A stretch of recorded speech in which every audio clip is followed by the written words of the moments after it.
прошлом году для Атырауского областного онкологического диспансера было закуплено 20 единиц современного медицинского оборудования. Новые аппараты позволяют проводить более точную диагностику и операции при онкологических заболеваниях. В частности, оборудование для иммуногистохимического исследования, которое помогает определить характер опухоли, злокачественное или доброкачественное.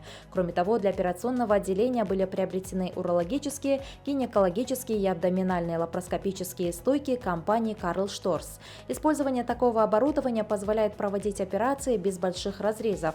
По словам специалистов диспансера, в 2025 году было закуплено и дополнительное оборудование для проведения скрининговых исследований. В прошлом году доля выявления онкологических заболеваний на ранних стадиях в регионе составила 29,4%, что на 19,5% выше, чем годом ранее.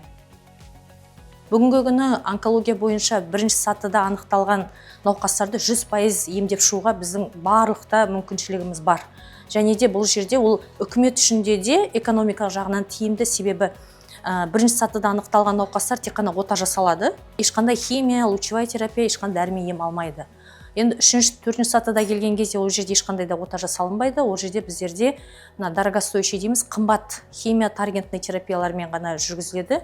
Өкінішке орай кейде біз ол жерде де қаншама қымбат дәрілерді пайдаланғанның өзінде де біз көмектесе алмай қалып жатамыз, себебі кеш келген жаңа себебінен байланысты. По словам специалистов, в последние годы в Атырауской области наблюдается рост выявляемости онкологических заболеваний. При этом одновременно улучшаются показатели ранней диагностики и снижается смертность. Сегодня на диспансерном учете в электронной системе ЭРОП состоит 5800 пациентов. Это на 7,7% больше, чем в 2024 году.